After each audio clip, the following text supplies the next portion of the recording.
बिस्मिल्लाहिर्रहमानिर्रहीम। अल्हम्दुलिल्लाहि वहदह वस्सलातु वस्सलामु अला मन ला नबिय्य बअदह, अम्मा बाद। मुअज़्ज़ज़ सामाईन किराम और स्टेज पर जलवा अफरोज हजरात उलमाए किराम, यकीनन आप हजरात उलमाए किराम के बयानात से मुस्तफीद होंगे। ताहम चूंकि मुझे चंद लम्हात के लिए मुखातब होने का मौका मिला है, तो मैं मुनासिब समझता हूँ कि मदारिस पर मौजूद बाज़ गलत तसव्वुरात की हकीकत पर मुख्तसरन रोशनी डालूं। अजीज़ाने गरामी, इंसानी जिंदगी की तारीख जहां से मिलनी शुरू होती है, वहीं से तालीम और ताल्लुम का सिलसिला भी शुरू हो जाता है। गोया इल्म का हुसूल इंसान की फितरत का हिस्सा है और इसमें कोई शक नहीं कि इस्लाम दुनिया का पहला वो मजहब है जिसका बाज़ाब्ता आगाज तालीम और ताल्लुम की आयत करीमा इक़रा बिस्मि रब्बिकल्लज़ी खलक़ से हुआ। और अल्लाह तबारक व तआला ने मुसलमानों को हुसूल इल्म पर तवज्जो देने की ताकीद की। ये एक नाकाबिल इनकार हकीकत है कि दीनी मदारिस मिल्लत इस्लामिया की आबरू और उम्मत मुस्लिमा के दिल की धड़कन है। जहां मुल्क दोस्ती की तालीम दी जाती है, जहां अमन पसंदी का दर्स दिया जाता है, जहां मुल्क मिल्लत के तहफ़्फ़ुज़ का तरीका सिखाया जाता है, मगर आज के दौर में बदकिस्मती से हमारे इन मदारिस को शक व शुबा की निगाह से देखा जा रहा है। इनके खिलाफ मुख्तलिफ किस्म के प्रोपेगेंडे किए जाते हैं। कुछ लोग लाइमी की बिना पर तो कुछ बदनीयती से इनके खिलाफ जबान दराजी करते हैं, जबकि होना ये चाहिए था कि हम इस हकीकत को समझते कि ये इदारे, ये वो किले हैं जहां कुरान और हदीस की रोशनी आम की जाती है, जहां दीन के खादिम तैयार किए जाते हैं, जहां इस्लामी तहजीब और तमद्दुन का इह्या होता है। मगर हमने क्या किया? हमने गैरों की साजिशों का शिकार होकर उनकी जबानें बोलनी शुरू कर दी और अपने मदारिस को शक व शुबा के कटहरे में लाकर खड़ा कर दिया। हमारे मदारिस के बारे में कहा जाता है कि ये शिद्दत पसंदी, इंतहा पसंदी और मुआशरती तरक्की में रुकावट का सबब बनते हैं। सरासर लाइल्मी और तासुब पर मबनी इल्जाम है। तारीख गवाह है कि जब भी उम्मत मुस्लिमा को चैलेंजेस का सामना हुआ तो इन्हीं मदारिस के उलमा और फुज़ला ने रहनुमाई फराहम की। हिंदुस्तान की तारीख खिलाफत अब्बासिया से लेकर बर्रे सगीर के खिलाफ इस्तेमार की जिद्दोजहद तक वो हमारे मदारिस ही थे जिन्होंने हमेशा हक़ व सदाकत की आवाज बुलंद की है। अगर हम आज दीनी मदारिस की मुखालफत करते हैं तो हकीकतन हम अपने इस्लाम और अपने ईमान को खोखला कर रहे हैं। अल्लाह तबारक व तआला ने कुरान में फरमाया है, वमन अहसनु कौलन मिम्मन दआ इलल्लाहि व अमिल सालिहा, कि इससे बेहतर बात किसकी होगी जो अल्लाह की तरफ दावत दे और नेक अमल करे। हमारे मदारिस भी यही काम करते हैं कि लोगों को अल्लाह की तरफ बुलाते हैं और इस्लाम के मुताबिक जिंदगी गुजारने की दावत देते हैं। हमारे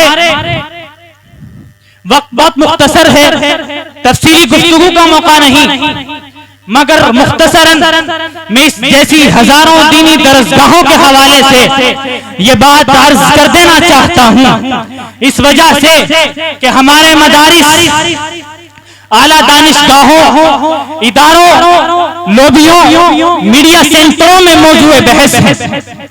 हर तरफ इनकी जरूरत और इनके किरदार के ताल्लुक से बातें कही जाती हैं। ये इदारे जिन्हें हम मदारिस के नाम से जानते हैं, ये अमेरिका जैसे नशरियाती इदारे इनके ताल्लुक से प्रोग्राम पेश करते हैं। एमनेस्टी और अक़वाम मुत्तहिदा के इदारे इनके बारे में रिपोर्टें जारी करते हैं और बैनुल अक़वामी प्रेस इन मदारिस को मौजूए बहस बना रही है। तो हम पर भी लाजिम है, हम पर जरूरी है कि हम अपने मदारिस के हकीकी किरदार से वाकिफ हों। हम पहचाने कि हमारे मदारिस से इन लोगों को क्या शिकायत हैं, हमारे मदारिस के बारे में कौन से इख्तिलाफात हैं, उन पर एक नजर डाली जाए। हमारे मदारिस के बारे में कहा जाता है कि मदारिस आज की तहजीब और सिविलाइजेशन के नई नस्ल की जहनसाजी करते हैं, वर्ल्ड कल्चर के खिलाफ नई पौध को उकसाते हैं। हमारे मदारिस के बारे में कहा जाता है कि ये बच्चों को मुस्तकबिल के बजाय माजी से जोड़ रहे हैं। हमारे मदारिस के बारे में कहा जाता है कि ये तरक्की और पेशरफ्त के बजाय पसपाई का सबक दे रहे हैं। हमारे मदारिस के बारे में कहा जाता है कि ये दहशतगर्दी फैलाते हैं, बुनियाद परस्ती की आबियारी करते हैं। इन सब को छोड़िए, हमारा माशरा ये भी कहता है कि मदारिस ऐसे अफराद तैयार कर रहे हैं जिनकी माशरे में कोई खपत नहीं, ये ऐसे बेकारों का तबका पैदा कर रहे हैं जिनकी हमारी सोसाइटी में कोई एडजस्टमेंट नहीं है। जबकि कहने वाले कहते हैं कि मिल मालिक अपनी फैक्ट्री में ऐसा माल तैयार नहीं करता जिसकी मंडी में कोई मांग ना हो, काश्तकार अपनी खेती में ऐसी फसल नहीं बोता जिसकी मंडी में कोई तलब और खपत ना हो। मगर मदारिस धड़ाधड़ ऐसे अफराद पैदा करते जा रहे हैं जिनकी मुआशरे में ना जरूरत है, ना तलब है, ना खपत है।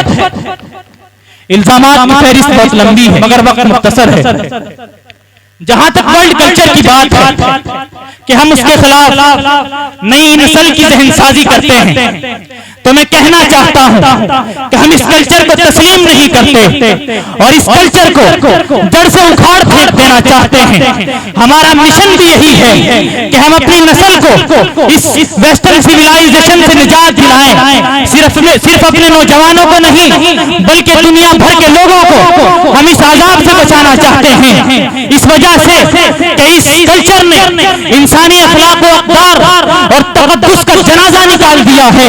मैं उन मगरिब वालों से पूछना चाहता हूं कि वो किस कल्चर की हमको दावत देते हैं, किस वेस्टर्न सिविलाइजेशन को हम पर मुसल्लत करना चाहते हैं। उनके इस कल्चर ने इंसानी सोसाइटी को उस मकाम तक पहुंचा दिया है कि अमेरिका और यूरोप के अक्सर ममालिक में हम जिन्स परस्ती मर्द का मर्द के साथ जिनसी ताल्लुक कानूनी तौर पर जायज करार पा चुका है, बल्कि बात इससे भी आगे जा चुकी है कि चुनांचे बर्तानिया की एक अदालत में मुकदमा चलता है। एक मर्द दावा करता है कि उसका किसी दूसरे मर्द के साथ जिनसी ताल्लुक था और उसके साथी का इंतकाल हो गया है। अब वो अपने जिनसी पार्टनर के इंतकाल के बाद ये मुकदमा दायर करता है कि मुझे उसकी बीवी तकरीम करते हुए कानूनी तौर पर उसका वारिस करार दे दिया जाए। और ये अखबार और ये खबर चंद साल कब्ल अखबारात में पढ़ी भी गई है कि अदालत ने उसका मौक़िफ़ तस्लीम करते हुए उसको कानूनी तौर पर वारिस करार दे दिया है। हम इस कल्चर को तस्लीम नहीं करते जिस कल्चर की वजह से हजरत लूत अलैहिस्सलाम पर खुदाई आज़ाब नाजिल हुआ था। सदूम और अमूरा जैसी बस्तियों को अल्लाह ताला ने सफाए हस्ती से मिटा दिया था। ये कल्चर इंसानियत की बर्बादी का कल्चर है, इंसानी अखलाक व अक़दार की तबाही का कल्चर है। ये कल्चर खुदाई आज़ाब को दावत देने वाला कल्चर है।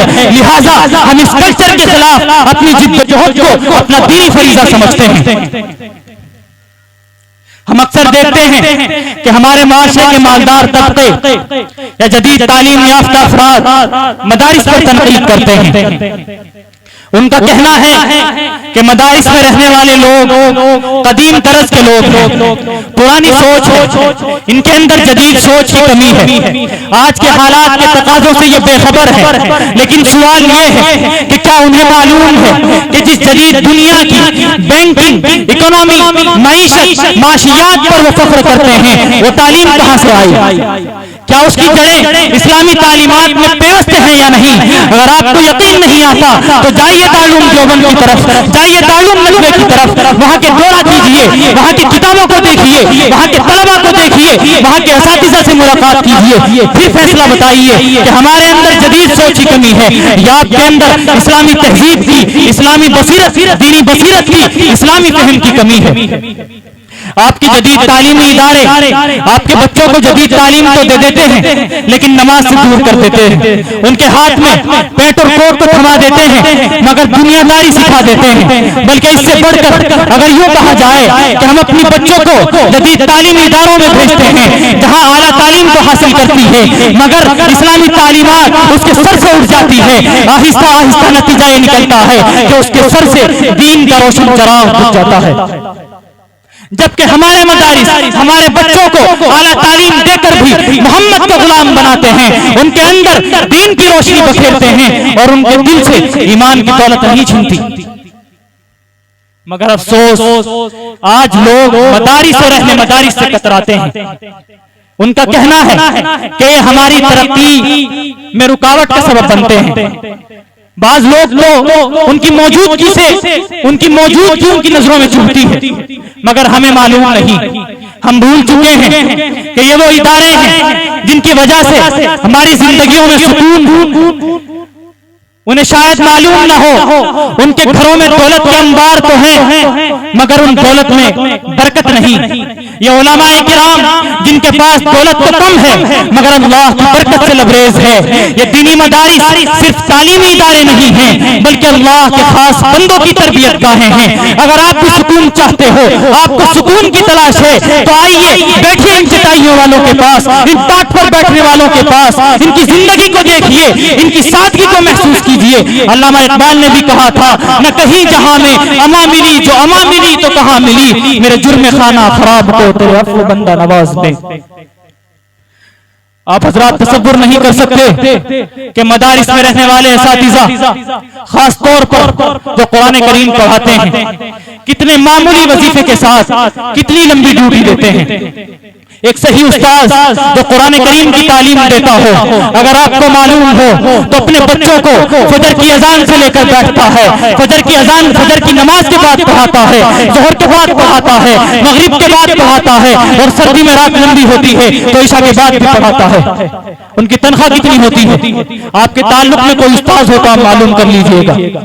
मगर आपने कभी नहीं सुना होगा कि कारियों ने तनख्वाह कम होने की वजह से हड़ताल कर दी है, हाफिजों ने कुरान सुनाने से इनकार कर दिया है, इमामों ने नमाज पढ़ाने से माजरत कर दी है। कितनी शर्म की बात है, हम फिर भी ये कहते हैं कि मुआशरे में ऐसे तबके की कोई खपत नहीं है, कोई तलब नहीं है, डूब मरने की जिंदगी है। वो तबका जो मामूली वजीफे के साथ बहुत कम बजट के साथ हमारी कौम की इतनी बड़ी जरूरत को पूरा कर रहा है, इतने बड़े खला को पूरा किए हुए हैं, उसके ताल्लुक से हम ये कहते हैं कि उसकी जमाने में कोई जरूरत नहीं है, हमारी सोसाइटी में उसकी कोई तलब नहीं है।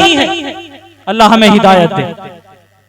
और यहाँ इस जायजे के बाद मुख्तसरन एक बात और कह के मैं अपनी जगह लेता हूँ कि जब दीनी मदारिस आला पैमाने पर काम करते हैं तो अमेरिका जैसे नशरियाती इदारों से मुतालबे आने लगते हैं, हुकूमतें धमकाने लगती हैं, तो हमारे अहबाब डर जाते हैं कि इन मदारिस का क्या होगा। तो मैं याद कर देना चाहता हूँ कि इन मदारिस का कुछ नहीं होगा, बल्कि जिस तरह ये कदीम तरस पर पहले काम करते रहे हैं, आज भी काम कर रहे हैं और आइंदा भी करते रहेंगे, इस वजह से कि अल्लाह तबारक व तआला ने क़यामत तक के लिए कुरान की हिफाजत का जिम्मा लिया है। और जाहिर सी बात है कि जब कुरान की हिफाजत का जिम्मा लिया है तो अल्लाह तबारक व तआला उस सीने की भी हिफाजत करेगा जिस सीने में कुरान करीम मौजूद होगा, उस सिस्टम और उस निजाम की भी हिफाजत करेगा जिस सिस्टम और जिस निजाम में कुरान करीम मौजूद होगा। एक मिसाल से अगर आप समझें, दो दोस्त एक जगह बैठकर दूध पी रहे हों, किसी एक को काम आ जाए और वो अपने साथी से कहे कि मेरे दूध की हिफाजत करना और मैं काम से आता हूं, तो जब उसका साथी अपने दोस्त को दूध की हिफाजत करता है तो सिर्फ दूध की हिफाजत नहीं करेगा, बल्कि उसके साथ वो दूध जिस प्याले में है, जिस गिलास में है, उस प्याले और उस गिलास की भी हिफाजत करेगा। बस ये दीनी मदारिस कुरान करीम और उसके उलूम की हिफाजत का तकवीनी जरिया है। आपके और हमारे कहने और करने से कुछ नहीं होगा। जिस तरह काम करते रहे हैं इस तरह करते भी रहेंगे, और अल्लाह तबारक व तआला का वादा है और हमें अकीदा है कि अल्लाह तआला का वादा झूठा नहीं हो सकता। अल्लाह अमल की तौफीक अता फरमाए। आमीन। व आखिर दावाना अनिल हम्दुलिल्लाहि रब्बिल आलमीन।